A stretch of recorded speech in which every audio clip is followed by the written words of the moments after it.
Welcome into another episode of Lock City MMA. This week we have Fight Night, Mateus Gamrot versus Quillen Sakid. Now, last week we smashed the Lock City parlay and was printing free money. Let's get to this week's breakdowns. And in the main event, we have Mateus Gamrot versus Quillen Sakid. Now, Mateus Gamrot is 35 years old, and he's coming in my opinion, on the back end of his career. Now he will have a big experience advantage over Quillian in this fight. Mateus Gamrot, though, doesn't have very good striking. He likes to use what striking he does have to back his opponents up, maybe also throw in some light kicks so that he can shoot for a single leg. He's a really good grappler and wrestler. He likes to push people against the cage and just try to bully them and get them to the ground and land on top position. Kulian Sakid, on the other hand, he's 12-1, coming in on a 5-fight win streak. Four of those last 5 fights have been finishes, two of them submissions, and two knockouts. He's gotten some really good highlight knockouts in his last couple fights. So a lot of people think that this guy is pretty much a pure striker. Well, Quillian is actually a grappler. He's had multiple fights in his UFC career where he's attempted over 20 takedowns in one fight. He's also had another fight where he's attempted double digit takedowns in one round. So, just because this guy has been showing off some of his great head kicks and throwing these crazy punches doesn't mean he can't wrestle. So what's that mean for this fight? I think that Mateus Gamrot's one clear thing that he's good at, wrestling, will not be enough to take over Quillian in this position. I think that Quillian is just going to stay on the outside. He's going to use his speed and his power. He's going to be more powerful as far as punching goes in this fight. And when he's landing those jabs or landing those lower leg kicks, it's going to put a kind of a beating on Gamrot. I think Gamrot could maybe take him down in the first round, but as the fight goes on, Quillian keeps it standing and just takes advantage of him on the feet. Who knows? He might even eventually get his own takedown and get on the back and maybe even get a submission, but I don't really see that happening with someone on Gamrot's level of grappling and wrestling. What I do see happening is that Quillian Salkilld is going to knock him out, in my opinion, in the later rounds once Gamrot realizes he can't take him down. And that's my prediction, so lock it in. The next fight I want to talk about is going to be Amanda Lemos versus Alexia Tayanara. Now, this fight will have very similar dynamics to the previous fight that we were talking about, where Amanda Lemos is 39 and she's on the back end of her career compared to the young, upcomer, 5-0 in her last 5 fights, Alexia Tayanara. Now, Amanda Lemos is going to come out throwing some really big strikes. She likes to use big looping hooks and straight jabs to push her opponents back to the cage and fight at a pretty good pace. Now, Alexia is going to try to do almost the opposite of that, where she's going to try to use her physicalness to actually push Amanda back and get some takedowns and just try to grapple her. She will look decent striking as well with Amanda, but as far as power, I think Amanda, even at her age, is just going to be throwing harder at least to start the fight, which really could gas her out as the fight goes on if she does that. Alexia is going to be able to, in my opinion at least, survive a couple of those shots if they do land from Amanda. So I think Alexia just kind of grinds it out, stays at range, picks her points where she's going to shoot in on Amanda as she pushes her back to the cage and just out grapple her and take her to the ground and land some ground and pound, and even honestly might throw in some submissions.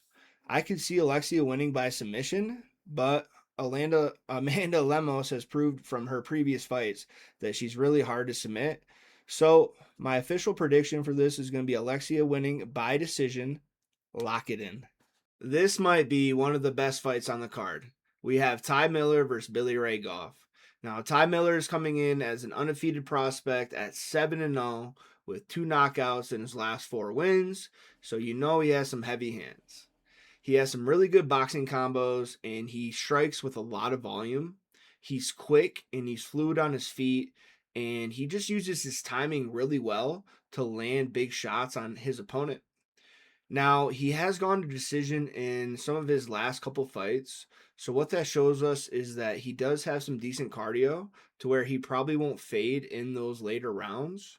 Now, Billy Ray Goff is very similar in the way that he likes to fight. He likes to go in with a lot of pressure and he puts a lot of pace on his opponents to try to tire them out. So, I think with those two both going at each other, it could be really interesting. I also think it could be really dangerous for Billy though, because Ty is definitely going to be the cleaner, sharper, and more powerful boxer, in my opinion. So if it does get down into a situation where they're just going to brawl it out, I don't like the odds for Billy Ray. I think Ty Miller wins that kind of fight 9 out of 10 times. Billy Ray might even land some good shots on Ty, to be honest. Ty Miller has been hit in the past, but I don't think he has enough power to finish him. So in that case, I think it's going to be kind of one-way direction towards the end of the fight where Ty Miller just starts pouring it on Billy Ray Golf and eventually hurts him either with a body shot or maybe like a spinning kick. And then Billy Ray's going to drop down to the canvas, and I think Ty Miller gets to finish by TKO. So my official prediction for this fight is Ty Miller by KO/TKO. Lock it in. Up next, we have a battle of heavyweights. We have Steven Asplund versus Guilherme Pat. Now, Steven Asplund is 4-1 in his last 5 fights, but he is coming in on a loss. In those 4 previous wins, he's won all those by knockout. He is actually really quick for being a heavyweight when he throws his jabs, and he has some pretty good boxing skills.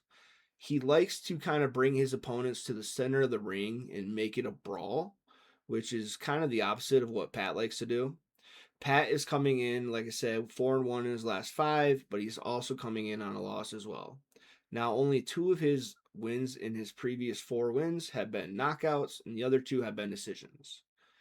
Those 2 knockouts were not in the UFC, so they were in other promotions, so you got to know that when you're thinking about betting this fight. Pat likes to stay on the outside of the ring and use his jab and kind of dance around his opponents because he does have good footwork, but with that good footwork, he does move a lot, which does get him tired later in the rounds, especially if any wrestling is involved. Now, I don't see Steven Asplund really implementing much wrestling in this fight, but I do think that he will probably have the better gas tank in the later rounds. And one thing I know about Steven is that he can really wear a lot of damage. He has been through some absolute wars where I thought he was just going to get knocked out any second and has actually won those fights. I think between that and the unknown talent that Pat has fought in previous fights, it's just not the best matchup for him at this point in his UFC career. I think that in the later rounds, Steven Aspinall will start catching Pat more and more and might even knock him out, to be honest. I think by that point where he starts landing a lot of those jabs and big punches, though, he will be tired himself. So my personal pick for this fight is going to be Steven to win by decision. Lock it in. This next fight might be a lot closer than what the odds suggest. We have Darren Elkins versus Yair Dalvel. Now, Elkins is 42 years old, and he did get viciously knocked out in the first round of his last fight, which is not going to be a good omen for this fight. Elkins does not have the best striking defense, and he gets caught a lot when the fight is on the feet. One of his downfalls to his fight style, though, is that he has to pressure fighters to try to back them up to utilize his wrestling. He's very good at grappling and kind of chain wrestling to where he normally ends up in the best position during a scramble. But to get to that scramble, he takes a lot of shots. Now, on the other hand, we have 10-1 Yair Delvel coming into this fight, and he's a young, upcoming prospect that has nothing but potential. He has good submissions, and he's got a lot of nice knockouts as well. Now, shockingly enough, he did lose his last fight to Jordan Levitt, which really surprised a lot of people because he was a really big um, advantage in the odds on that fight, just like he is with this one. What I think is going to happen though in this fight, I think Darren Elkins might take down Yair in the first round because Yair likes to go for a lot of guillotine chokes and front headlocks when opponents try to shoot in on him and wrestle him. And I think that's going to play right into what Darren Elkins will need to do to win this fight. I think that Devel does get back up, and then he does piece him up on the feet when this fight is standing up. He's definitely going to be the quicker, younger, more fluid fighter with more power. If Elkins can't consistently keep down Devel, he's just going to start to piece him apart and start landing some big shots. I don't see this fight making it past the second round. I think Delvel is also live to get a submission, but what I think happens is he just outclasses Elkins on the feet, doesn't allow him to get taken down, and he is going to knock out Elkins in the first round, 4th minute. Lock it in. I'm going to run through a couple more fights real quick. I don't have too much to say on them. We got Billy Q versus Diego Ferreira. Now, both these guys are really old. Billy's 37. Diego's, I think, in his 40s. Back in the prime, Diego might have been a better fighter. He definitely is more up to get the finish. He has decent submissions and good power when it's the first round, but he does slow down as the fight goes on. Billy's kind of superpower is that he just likes to push pace and his cardio. So I feel like as long as Billy doesn't get caught with one of those big shots early or gets taken down early, he might win this fight just by decision. It's kind of a hard fight to call because both these fighters are past their prime, and I think it's not going to be the greatest looking fight, but I could see Billy winning by decision by just putting on a more of a pace, slowing Diego down as the fight goes on, and just landing the little bit of a cleaner shot. So I got Billy Q winning by decision. Up next, we have Dair Nurgazai versus Bruno Lopez. Now, Bruno Lopez is coming in on a 2-fight losing streak where he's been knocked out pretty viciously in both those fights. He's lost to Justin Jacoby and Navajo Sterling, so they are pretty good competition, though. Bruno Lopez's downfall is that he's not a very good striker and he doesn't have very good striking defense. So he needs to rely on his grappling, getting opponents to the ground, and just kind of leading the dance from there, which is almost the complete opposite from Dair. Dair is one of those fighters that if it gets to the ground, he really sucks and he could get submitted or tapped out. But when it's on the feet, he's actually a really good striker and he's hurt a lot of his opponents with his striking. What he kind of does is he likes to wilt his opponents by just overlanding a lot of punches and pace to the fight and kind of wear them down over the 3 rounds. Because the styles are so different and each one of the fighters are so good at that style, I can see Bruno Lopez submitting Dair, or I can see Dair knocking out Bruno Lopez in the first round or 2. It's a very tough fight to bet on, but if I had to bet on it, I'd go Dair by KO. Lock it in. The last fight I want to go over tonight, guys, is going to be Juliana Miller versus Ravena Oliveira. Now, both these girls are probably on the chopping block. Whoever loses this fight will probably be cut from the UFC. Juliana is 2-3 in the UFC, and Ravena is 0-3. So this one is going to be kind of a tough one to call. I think that Ravena does have a little cleaner boxing than Juliana Miller, but it's not going to be enough to overwhelm Juliana to where I believe Juliana Miller is definitely a better grappler and wrestler than Ravena. So the way I see this fight going, I think Juliana gets her to the ground, holds her down to the ground, throws some submission attempts, a little bit of pounding ground, and just grinds out these rounds. I don't see this being a very exciting fight, but I think it's a very winnable fight for Juliana to stay in the UFC.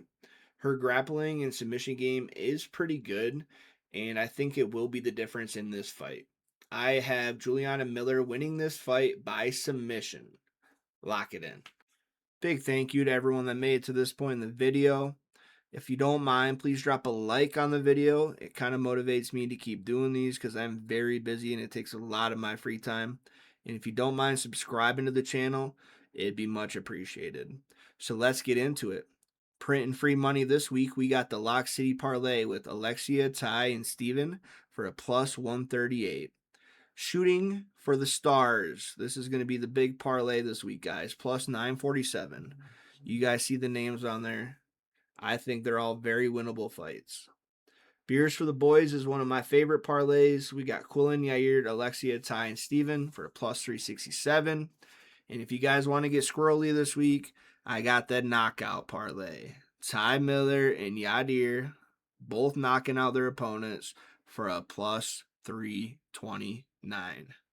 Thank you guys again. And don't forget, lock it in.